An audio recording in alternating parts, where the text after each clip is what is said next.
Thomas went to see Jane. A moment of anticipation ran through his body. He actually seemed happy to have a child be born. Maybe he too wanted to see if his little daughter had been harmed. Maybe. Hello.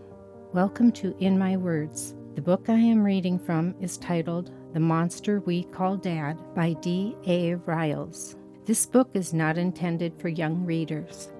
After each reading session, I will briefly give information about a chosen plant. I hope through my words you will gain insight, knowledge, and a deeper appreciation and understanding of this mysterious and intricate world.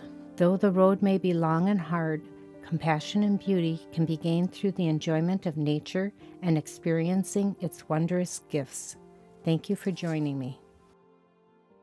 Where is she? Thomas said casually as he entered the room. Startling upon waking, Jane countered, How did you know I had a girl? I saw your dad in the waiting room. He told me. Thomas replied, sparing a glance in his wife's direction, yet not noticing the tired look in her eyes, nor her disheveled appearance. Oh, was her weary response. So? He questioned again, staring out the window. A beautiful mosaic pattern of ice crystals reflected off the cold winter window, glimmering with various colors of the rainbow. The window held more interest to him than did his wife, but he seemed intent upon it anyway. She's in the nursery. They took her out of the room so I could sleep, Jane replied, taking in her husband's neat attire. A waft of hair fell just over his left eye as he cradled his black imitation leather jacket with his right arm. A sigh escaped her lips. At times, she really did love this man, but never understood how he could treat her so poorly. Good, Thomas replied as he turned to face his wife. Noting the swooning look pass over her face, Thomas quickly turned away and left the room without another word to Jane. Nearly as soon as Thomas left the room, Jane went back to sleep. Although her labor had been short, it was still quite exhausting. Walking to where the large glass window was, Thomas began to wonder, What the F am I doing with my life? This is not where I wanted to be.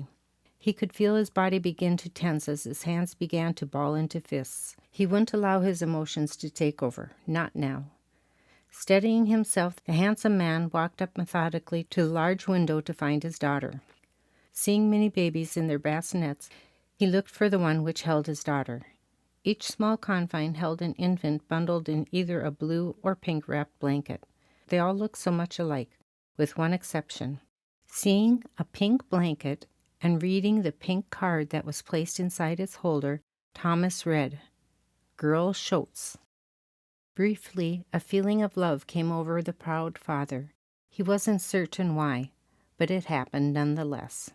Sarah was the only baby with a full head of thick black hair. She wasn't crying like so many of the other babies were. Her eyes were wide open and shone bright blue. Thomas saw something in his daughter's eyes. There seemed to be a knowing intelligence about them, almost as if she was able to comprehend that he was looking at her.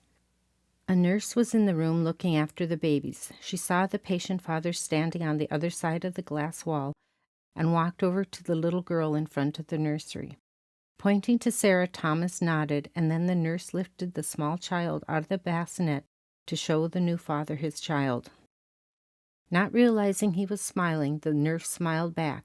He waved, nodded, and then quickly left, feeling almost embarrassed for showing emotions over his daughter. Leaving the viewing area, Thomas went home.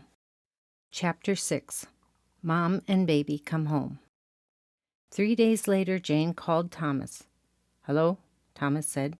Cradling the receiver of the phone on her shoulder, Jane replied, I'm ready to be picked up. Placing items into a bag that the hospital had given her, Jane heard Thomas's irritated reply. It's about time. It's not my job to be taking care of the kids. Packing small items supplied by the hospital, Jane asked Thomas with skepticism. I thought Mom was there with them.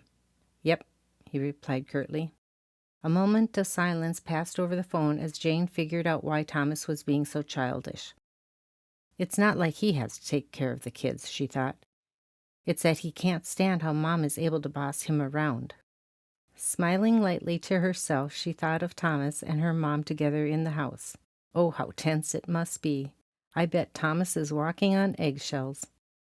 A titter almost escaped her lips at that thought, but instead she said, Will you be here soon? I'm leaving now." With that, Thomas hung up the phone and quickly left the house to pick up his wife. The sooner he could get away from the little imp of a mother-in-law, the better.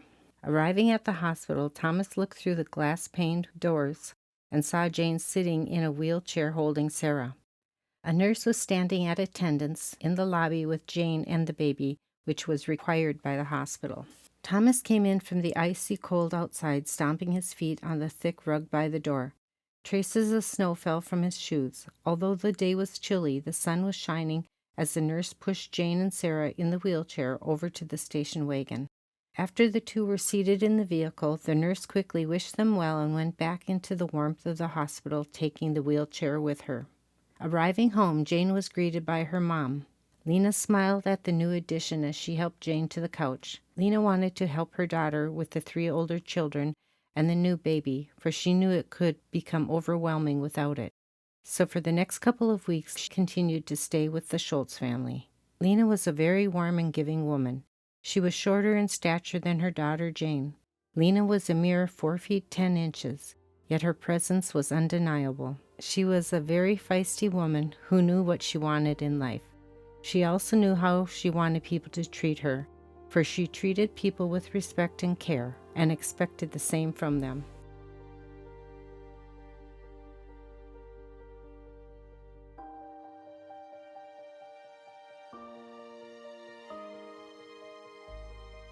Welcome to today's highlighted plant. Aster puniceus, also known as swamp aster. The swamp aster has a very long bloom time of approximately 2 months, blooming from the month of August through September. This flower is very beneficial to numerous insects and butterflies. They can grow up to 5 feet tall and approximately 2 to 3 feet wide. Mine are about 3 feet tall, and this is probably due to the fact that mine are mostly in a shady part of my yard. They live in zone 3 through 7, which fits my area perfectly. They can live in full sun or partial shade, and as you can see in my photos of the Aster puniceus, they are mostly in shade. Once they have established themselves, they will flourish and come back year after year. Swamp asters are tolerant to the black walnut tree, which is beneficial in my area where I have the trees growing. Then the Aster puniceus is able to grow around those trees. Black walnuts send off a toxin. I won't speak of that in this video. However, I will be doing another video in regards to the black walnut and we'll discuss it then. For today, I have highlighted the plant Aster puniceus. Please like, share, and subscribe. Next week, I will highlight another plant and continue reading. If you would like to follow along with this reading, you may pick up the book titled The Monster We Call Dad by D.A. Riles at Amazon.com. I look forward to having you join me next week.